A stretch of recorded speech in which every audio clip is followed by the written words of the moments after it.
자, 이번 주는 사순절 첫째 주일이고 또 여신대 헌신 예배를 드립니다. 사순절은 이제 지난 수요일, 성일 수요일부터 우리가 부활절 바로 전날까지 총 46일인데 주일은 뺍니다. 그래서 40일 동안 저희들이 예수 그리스도의 십자가를 묵상하고 또 회개하고 십자가를 통해서 참 큰 사랑을 받았다는 것을 다시 한번 기억하고 또 그 사랑을 어떻게 나누고 전할 것인가 생각하는 것이 사순절의 기간입니다. 그래서 이 십자가 밑에서 다시 한번 우리를 돌아봅니다. 예배 순서도 그래서 사순절에 들어가면 조금씩 바뀝니다. 이제 사순절이 시작되면 삼위일체 찬양하는 순서가 없어지고 그다음에 부활절 바로 전전주에서는 이제 할렐루야 송도 없어지고 그다음에 그것이 다시 부활절에 다 같이 큰 소리로 찬양하게 되죠. 예수님께서 우리를 위해서 십자가에서 죽으심으로 해서 우리에게 영생을 주셨다고 했습니다. 그런데 그 영생을 주셨다고 하니까 그 사람들이 이걸 어떻게 생각하는가 하면은 시간을 늘려놨다고 생각합니다. 그래서 이제 영원히 산다 이렇게 생각합니다.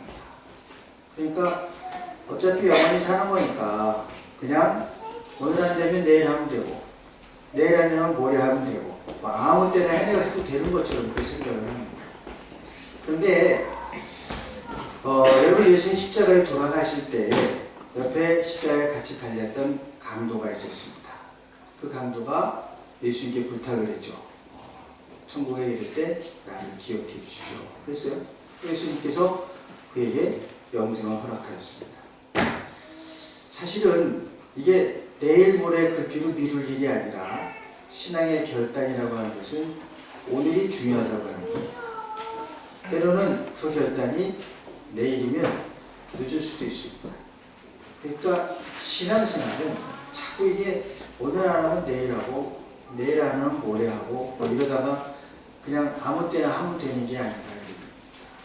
저희들이 뭐 강도도 구원을 해주나 마지막에 한마디 하고 구원받나 그런 생각을 하는데 그만큼 절실하게 구하는 내일이면 늦다고 생각하고 구하는 사람들에게 주셨다고 하는 것입니다.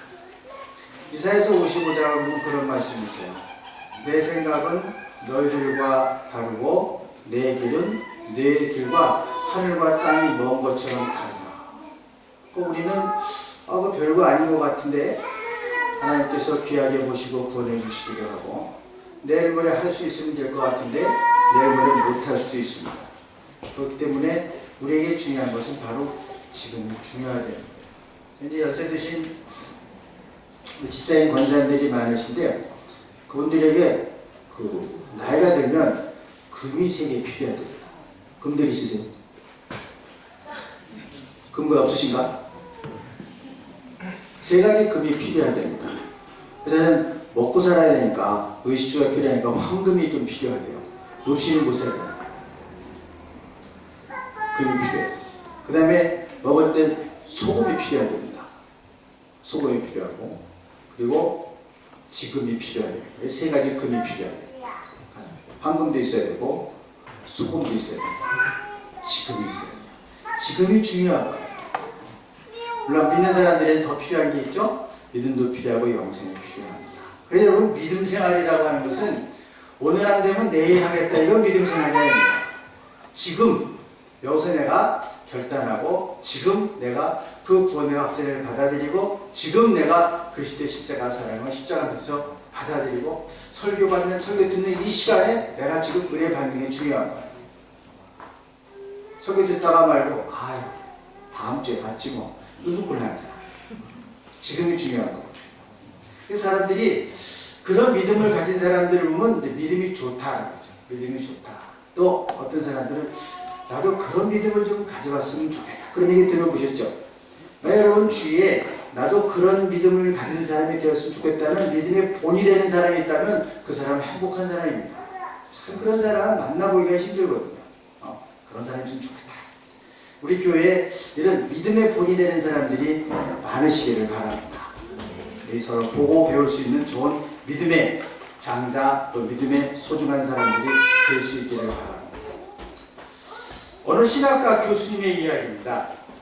교수님이 한참 우리 이제 학원 사태 뭐 데모 많이 하고 그럴 때였는데 갑자기 교수 연구실에서 우당탕탕탕탕 하면서 교수실로 계단을 올라오는 소리가 들리는 거예요. 학교 다녀보시면 아시겠습니다만은 교수님 연구실을 찾아오는 사람들은 대개 무슨 일인지 아십니까?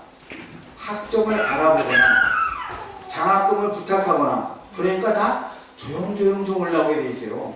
올라오면서 생각하면서 올라오거든. 무슨 말을 할까? 어떻게 해야지 교수님을 좀 설득을 할 수 있을까? 그래서 이제 그러고 올라오는 거기 때문에 그 사정들이 다 비슷비슷하게 조용히 와서 똑똑똑 두들기거든요. 근데 이 사람은 우당탕탕탕 돌더니 쾅쾅쾅 두들기는 거예요. 그럴 사람 딱 한 사람밖에 없어요. 누구요? 네. 학원 사찰하는 형사들이나 이런 사람들이거든요. 그러니까 이게 또 학생들이 뭔 일이 생겼구나. 그래서 문을 열었더니 그런 형사는 아닌데 그래서 잘생긴 젊은이가 서 있는 거예요. 그러더니 들어가도 되겠습니까? 그러더니 들어오란 얘기도 안 하는데 그냥 쑥 들어오는 거야. 보통 학생들은 못 그러죠. 들어와라 그래도 조심조심 들어와서 교수님이 앉으라 하더니 가만히 서 있는 거 아니에요. 앉으라 그러고 조심스럽게 앉고 그래야 되는 건데 그냥 지가 툭 그러더니 턱 앉는 거예요. 체격도 좋고 잘생긴 청년인데 그리고 딱 들어오더니 지가 소파에 타더니 무슨 교수 김아버지 교수니까 그러는 거니까 교수님이 황당하거든. 형사 같지는 않고 젊은 사람이. 그래서 그렇습니다. 그랬더니 좀 드릴 말씀이 있어 왔습니다. 그랬더니 앉으시죠. 지가 앉으래. 그래서 교수님이 황당하게 앉았어요. 그 얘기하는 거예요. 용건이 뭐예요? 저 실은 신앙을 좀 가졌으면 좋겠습니다. 신학 교수님 황당한 거예요. 신앙을 가지고 싶다. 좀 빨리 가지면 좋겠습니다. 살 수 있으면 살 수 있으면 좋겠습니다. 무슨 사연이 있는 것 같아요. 그래서 물어봤어요. 왜 신앙을 가지려고 하냐? 그랬더니 사연이 그런 거예요. 이 사람이 젊을 때 이제 사업을 해서 크게 성공을 해서 그 당시에 이제 무역을 하는 사업이에요. 그래서 이제 미국에 가서 계약을 체결하고 돌아오는 길에 비행기에서 어느 처자를 봤는데 그냥 간 거야. 한눈에 갔어요. 그래서 만나고 교제하고 그래서 둘 다 너무 좋은 거예요. 그래서 이제 결혼하려고 신랑 아버님을 찾아갔는데 객관적으로 보면은 나무랄 데가 없어. 뭐 잘생겼죠, 건강하죠, 재력도 있죠, 여자한테 성실하죠. 그냥 주고 싶은데 그분이 장로님이에요. 아주 귀한 딸인데 사실은 애를 못 낳아서 소원을 하고 난 딸이라는 거예요. 나중에 커서 배우자를 구할 때는 꼭 믿음이 좋은 청년한테 보호를 해서 이 믿음의 대를 이어가는 그런 가정으로 세우겠습니다 하고 소원을 하고 이를 딸을 낳기 때문에 정말 유감스럽지만 자녀한테 줄 수가 없다는 거야. 성경이 뭐라고 그랬을까요? 다 똑같을 거야.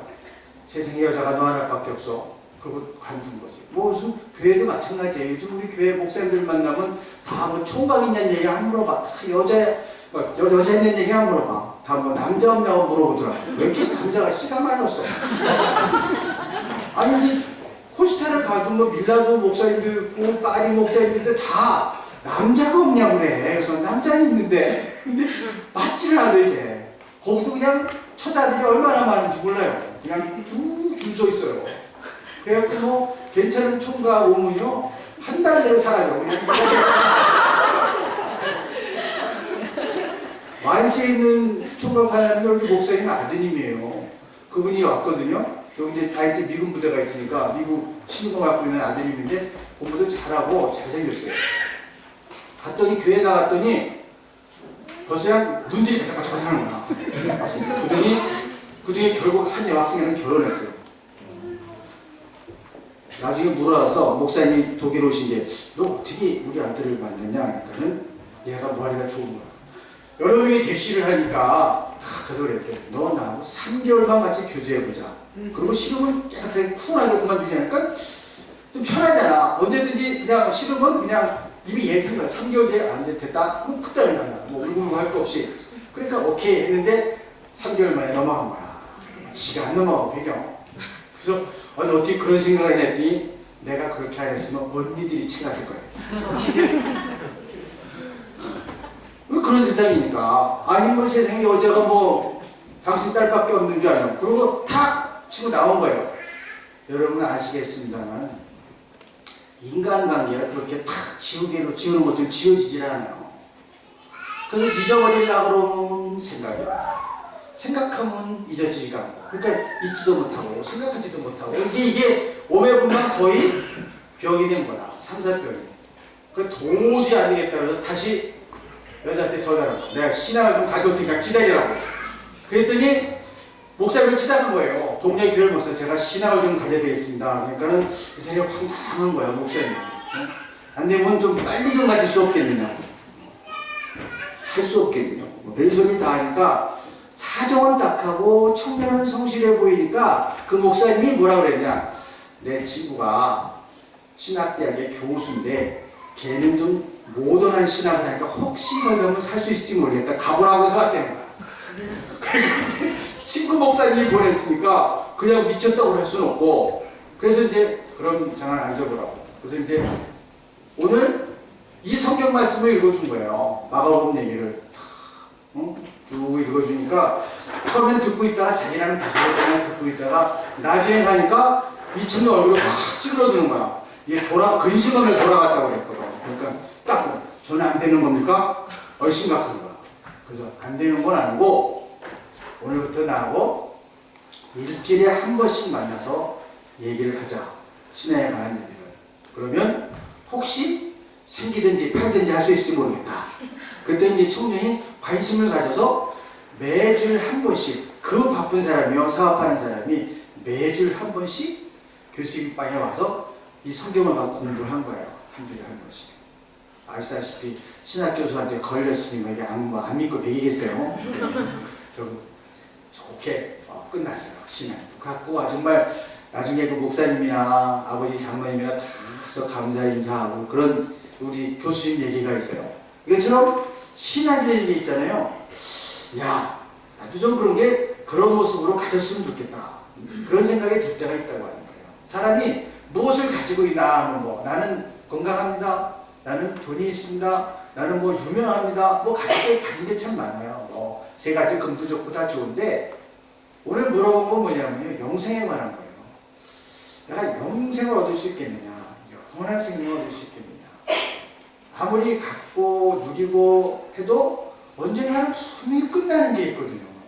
이게 끝난다고 하는 게 때로는 다행이다 싶을 때도 있고 때로는 참 두려울 때가 있어요. 끝난다고 하는 거. 인생이 끝난다? 생명이 끝난다? 참 힘들어요. 왜냐하면 끝난 뒤가 뭔지를 모르겠거든요. 아주 캄캄한 건지 아니면 진짜 천국과 지옥이 있는 건지. 근데 이 청년은 분명히 천국과 지옥을 배워서 알고 있으니까 영생을 얻으면 어떻겠냐.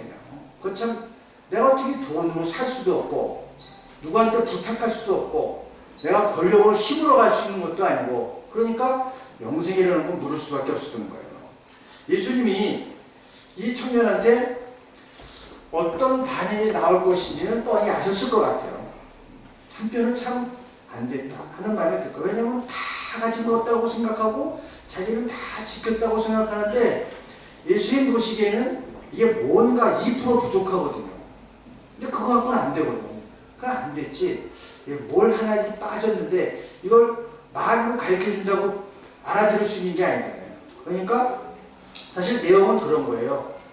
네가 가장 소중하게 여기는 것을 나를 위해서 내어놓을 수 있겠냐 이겁니다. 네가 영생에 이르겠다고 한다면 네가 가장 귀하다고 하는 것을 내 앞에 내려놓을 수 있겠냐 그런 얘기예요. 그리고 그 얘기는 뭐냐면 가장 내 인생에 소중한 것이 영생이 될 수 있겠냐 이거예요. 그걸 물어본 거거든요. 근데 그렇게 얘기해봤자 이거 뭐 쉽게 되질 않으니까 그냥 이런 재산을 좀 나눠주고 하거나 그러니까는 못 내놓는 거예요. 그걸 내놓을 수가 없어요. 그러니까 붙들고 내한테 제일 소중한 거는 지금 내 이 재물과 이 권력과 명예인데 이걸 내려놓고 뭐 영생 보이지도 않고 언제 할지도 모르는 건데 그거 이 가치 전도가 안 되는 거예요. 그러니까 그냥 근심하고 돌아갈 수밖에 없어요. 예수님 보시기에도 참 답답하고 안 됐을 것 같아요. 저희도 신앙생활 하면서요 열심히 하는 분들도 있고요. 또 그냥 건성으로 왔다 갔다 하시는 분들도 있는데요. 사실은 그런 거 볼 때마다 저도 좀 안타까워요. 야, 진정한 신앙생활이 뭘까? 내가 교회에 이렇게 나와 있다고 하는 것, 내가 이런 성도들과 같이 교제하고 웃고 나눌 수 있다고 하는 것, 이게 얼마나 귀하고 소중한 건데 다른 거하고 이렇게 쉽게 바꿀 수 있는 게 때가 아닌데 이걸 너무 소극이 여겨요. 오늘 여신들의 헌신 예배를 드립니다. 헌신할 수 있다는 게 참 감사한 거예요. 하고 싶어도 못하는 사람들 많아요. 내가 드리고 싶어도 못 드리고 내가 뭔가 몸으로 하려고도 몸에 불편해서 못할 수도 있고 그럴 때도 와요.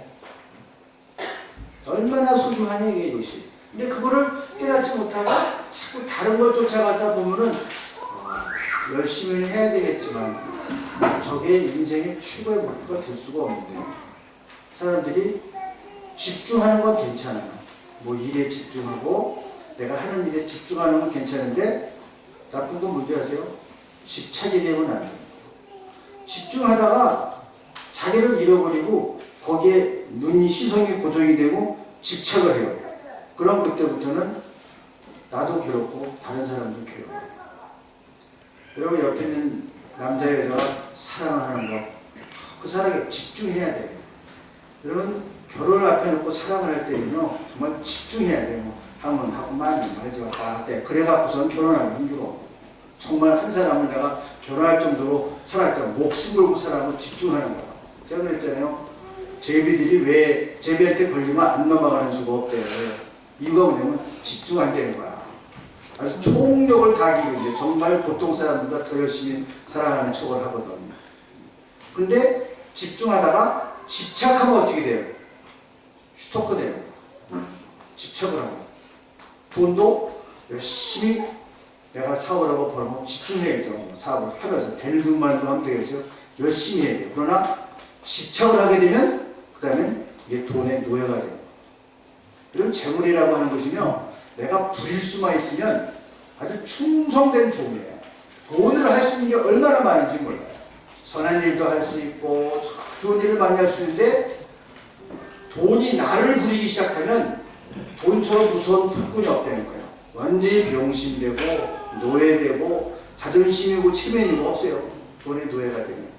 그러니까 집중하는 건 괜찮은데 집착을 하는 거예요. 그러다 보니까 지금 뭐가 귀한 건지를 깨닫지 못하고 거기에 지금 이 청년은 집착하고 있는 거예요.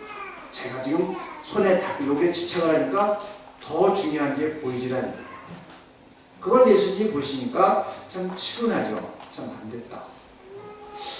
저 정도 청년이면 더 좋은 것, 더 귀한 것들이 있는데 그걸 보지를 못한 거예요. 누리지도 못하고.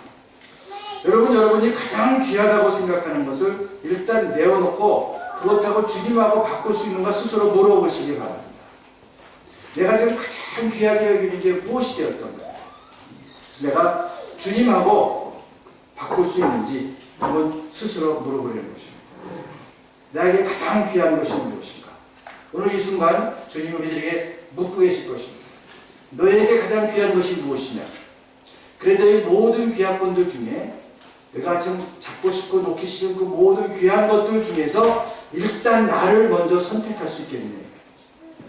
믿음은 내일 멋지게 지금 선택이요 결단입니다. 어거스틴은 이렇게 얘기했습니다. 네가 가장 귀하다고 생각하는 것을 내게 보이라. 그러면 내가 진정으로 네가 어떤 사람인가를 얘기해 줄 수 있을 것이다. 여러분과 여러분에게 가장 귀한 게 뭡니까? 그 물으실 때 뭐라고 대답하시겠어요? 이게 지금 우리들의 신앙에 관한 질문이고 영원한 삶에 관한 질문입니다. 참 세상에는요 기가 막힌 일이 진짜 많아요. 이게 저희 교수님이 유학을 하실 때 이제 되게 목사님들이 어디 가시면 이제 유학생이 가서 설교해 주고 그러잖아요. 근데 그분이 한국을 방문하게 되셔갖고 한 달 정도를 하게 됐어요. 근데 그때 무슨 일이 생겼는가 하면은 교인 중에 스미스라고 하시는 분이 있었는데 이분이 출장을 갔는데 집에 불이 났어요. 근데 가족들이 다 뿔뿔이 있어서 아들은 교회에서 캠핑을 갔고 아버지는 출장을 갔어요. 근데 집에 불이 나갔고요. 아내가 목숨을 잃었습니다. 그리고 그 다음날 캠핑 갔던 아들이 캠핑장에서 물에 빠져서 익사를 했어요. 이 주추상이 난 거예요. 그 장례식을 집회하게 됐어요. 이쯤 되면은요, 목사님도 괴로운 거예요. 도대체 설교를 뭘 어떻게 해야 될지. 그러니까 아무리 생명은 하나님께서 주관하시는 것이요 흙에서 왔다 흙으로 돌아간다고 얘기하지만 뭔가 위로가 돼야 되잖아요. 물론 천국으로 위로를 할 수 있겠지만 하여튼 무슨 말을 해야 되는데 할 말이 없어요. 장례식을 같이 했습니다. 어머니관 아들관. 목사님이 이렇게 물어봤습니다. 미스터 스미스, 이제 당신은 하나님을 원망할 수 있습니다. 지금 당신에게는 그럴 만한 충분한 이유가 있습니다. 당신이 하나님을 저버릴 수도 있고 그를 원망할 수도 있습니다. 그리고 당신은 그에게서부터 아주 떠나버릴 수도 있습니다. 그러나 동시에 이 순간 특별히 당신은 하나님을 두려워할 수도 있습니다. 오히려 당신은 이번 기회에 진정으로 그를 경외할 수도 있습니다. 그럴 만한 이유는 당신에게도 충분합니다. 그 선택은 오늘 당신의 선택입니다. 당신 마음대로 결정하십시오. 성경이 이렇게 있어요. 왜냐하면 이게 너무 급작스럽고 충격이기 때문에 일반적인 말로는 이게 집중도 안 되고 정신을 못 차려요. 그러니까 설교를 굉장히 충격적으로 하신 거죠. 당신이 오늘 선택을 하십시오. 그랬더니 그 아버지가 눈물을 뚝뚝 흘리면서 이랬어요. 하나님을 택하겠습니다. 저는 여호와 하나님을 경외하는 편을 택하겠습니다. 하고 말했어요. 그 장례식에 왔던 많은 사람들이 100마디의 설교보다 그 아버지의 나는 야훼 하나님을 택하겠습니다. 그 한마디에 큰 은혜를 받았다고 합니다. 여호수아가 이스라엘 향해서 그렇게 외쳤어요. 이제는 여호와를 경외하며 성실과 진정으로 그를 섬길 것이라. 만일 여호와를 섬기는 것이 너에게 좋지 않게 보이거든 너의 열조가 강 저편에서 섬기던 신을 섬기든지 혹 너희 섬길 하나님을 오늘 택하라. 오직 나와 내 집은 여호와를 택하여 섬기리라. 그래서 그 민족이 같이 결정을 하고 축복을 받게 됩니다.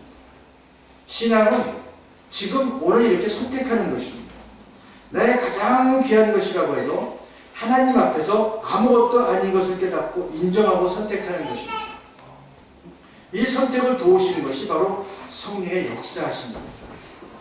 그 선택을 나의 지혜와 나의 삶의 경험으로 하는 것이 아닌데 이걸 자꾸 놓쳐요. 자기의 삶의 경험에서 터나 그게 아니에요.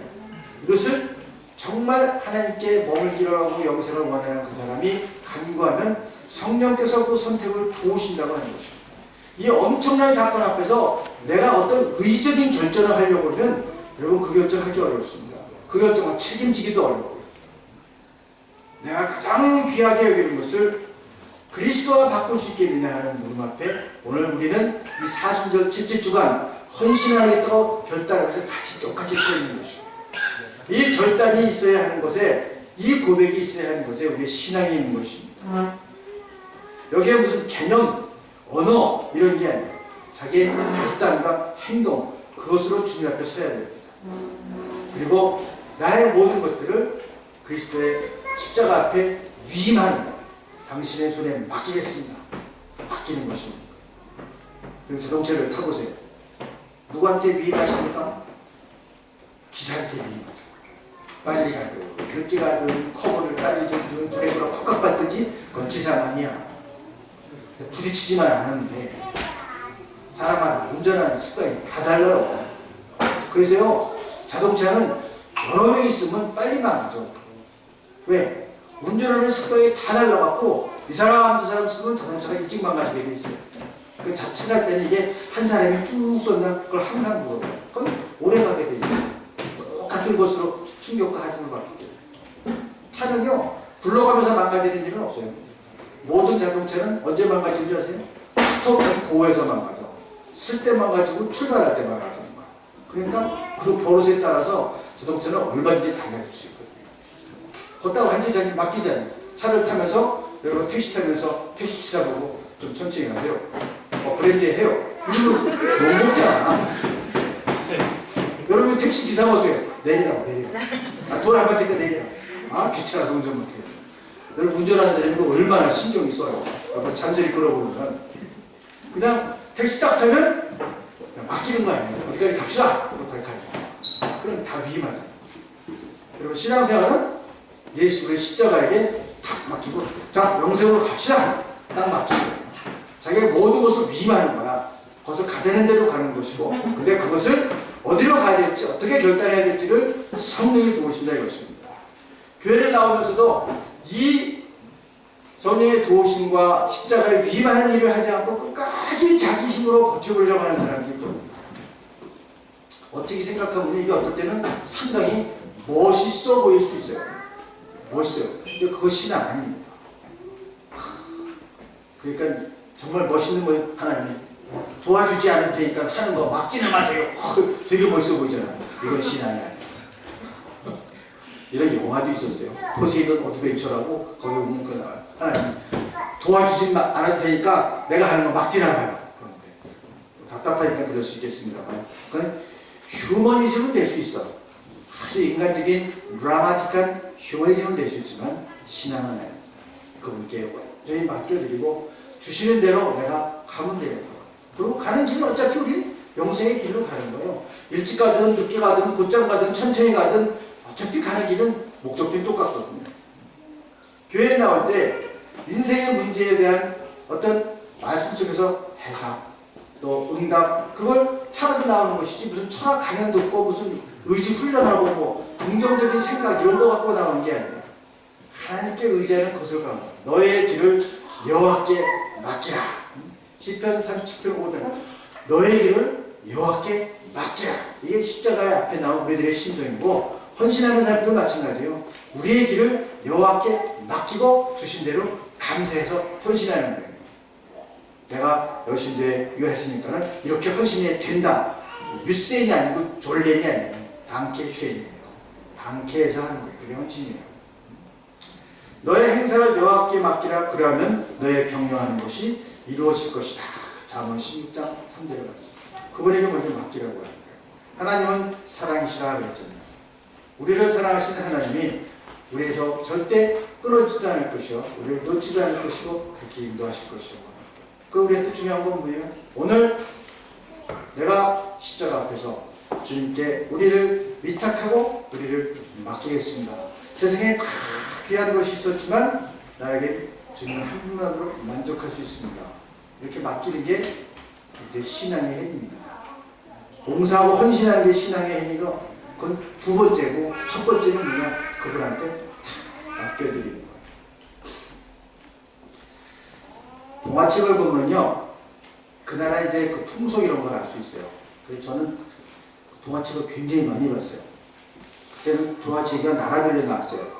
뭐 스코틀랜드 동화, 중국 동화, 아일랜드 동화, 한국 동화, 미국 동화, 영국 동화 있어서 동화책을 키만큼 본 것 같아요. 무지하게 많이 봤어요. 그래서 국가별로 이렇게 쭉 봤어요. 물론 한국말로 봤습니다. 근데 그 중에 재밌는 동화인데 아일랜드에 있는 동화가 있어요. 그게 뭐냐면 아일랜드 북방에 돌 그 생풍성이에 봄철이 되면 새들이 나와서 둥지를 칩니다. 이렇게 이런 깎아지는 절벽에 둥지 트는 거 아시죠? 그래갖고 알을 못 건드리게. 그래서 다 둥지를 쳐요. 그래서 새끼를 키워가면서 재밌게 삽니다. 여름이 지나가고 늦가을이 되면 무섭게 찬바람이 불기 시작해요. 그 다음에 이제 갑자기 겨울로 들어가거든요. 아일랜드 높잖아요. 높으니까 위도가 높은데 바람이 불면서 갑자기 이제 겨울이 닥치기 시작합니다. 그러면 이 새들이 새끼가 다칠까봐 또 둥지가 날아가 버릴까 봐서 바람에 모래가 막 섞여서 날려오는데 날개를 펴서 엄마 새가 막 새끼를 보호하고 그 발톱을 갖고 그냥 그 바위를 꽉 붙잡고 바람을 이기는 거예요. 뭐 둥지가 날아갈까 뭐 새끼가 날아갈까 그러다가 하루 이틀 사흘 점점 바람이 서지면 나중에는 더 이상 지탱할 수가 없어요. 너무 세지는 거야. 그래서 어떤 새들은 끝까지 버티고 있는 새가 있는가 하면 어떤 새들은 모든 걸 포기하고 그들의 발을 탁 놓고 아내하고 새끼만 탁 품고 그냥 그 부는 바람에 날개를 팍 피고 그냥 맡겨버린대요. 그러면 바람이 워낙 세기 때문에 촤 겨울에 바람이 어디서 불어요? 북에서 남쪽으로 불어요. 시베리아에서 밑으로 불죠. 그 바람을 타고 촤 가서 어디 내 동생이 처진대. 그럼 가보면은 따뜻한 바닷가에 따뜻한 모래가에 촤 누워있다는 거예요. 그래서 행복하게 살았다 이런 얘기야. 그런데 끝까지 붙어있고 지가 발톱으로 붙어있던 그 새들은 갑자기 날이 추워지고 늦으면서 다 얼어 죽는다는 거야. 그러면 그 꽁꽁 얼은 요 상태를 그대로 언대요. 그래서 발이 다 붙어있어. 그러다가 봄이 돼서 날이 따뜻해서 이렇게 영하 딱 제가 영상 20도가 되기 시작하면 이게 녹아갖고 떨어지면 동네 처녀들이 와서 그 새를 구워서 맛있게 구워 먹으면 총각들이 와서 파티하고 짝을 짓는다. 이게 동화 이게 끝이야. 보면 참 세상 살기가 똑같아요. 자기 힘으로 끝까지 버티는 사람은 결국은 남의 곡이 된다니까. 나를 위해서 불어주는 그 바람에 맡겨야 돼요. 자기를 위탁하고 하나님께 위탁하고 천지를 지으시고 전지전능한 하나님의 능력에 십자가를 통해서 다 약속하셨잖아요. 나를 따르라. 내가 지려 길려 생명이다. 나를 따르지 않고서 아버지에게로 올 자가 없잖아요. 성령까지 약속해 주셨잖아요. 거기에 자기를 위탁할 수 있어야 돼요. 뭐 내일 모레 내일 얼어 죽을지 몰라. 그럼 남의 공기가 되는 거야. 그러니까 오늘 지금 내가 결단하는 거예요. 이게 신앙입니다. 이 동화이지만 이 얘기가 참 가슴에 이상한 여운을 남겨줍니다. 지금까지 내 힘과 지혜로 모든 것을 해결해 나갈 수 있다고 생각했다고 한다면 지금 우리는 위험한 순간입니다. 언제까지 그렇게 살 수 있을까요? 세찬 바람이 불어닥칠 텐데 언제까지 버틸 수 있겠습니까? 우리가 진정 우리의 힘으로 남은 여생을 버틸 수 있다고 생각하십니까? 그랬다가는 얼어 죽습니다. 성령의 바람에 나의 삶과 생각을 위탁하고 맡기십시오. 내일이면 벌써 겨울바람으로 바뀔지도 모릅니다. 우리의 마음과 영성의 날개를 활짝 펴고 가슴을 열고 그에게 맡기십시오. 그러면 그분이 우리들을 인도하여 주실 것입니다. 어디로 날아갈지 우리는 모릅니다. 그러나 분명히 그것은 따뜻한 모래밭입니다. 그것을 믿고 의지하고 맡기는 것입니다. 사랑하는 여러분, 주님이 우리 시를 부르시는 사람의 음성을 들을 수 있기 바랍니다. 바로 지금 내가 결단하기를 원하시고 내일이면 늦어 하는 생각으로 매 순간 우리가 결단하며 주님 앞에 나아갈 때 주님께서 우리를 약속하신 성령으로 바르게 영원한 삶으로 행복의 나라로 인도해 주실 줄로 믿습니다. 기도하시겠습니다. 하나님 감사합니다. 사순절 주님의 십자가 밑에서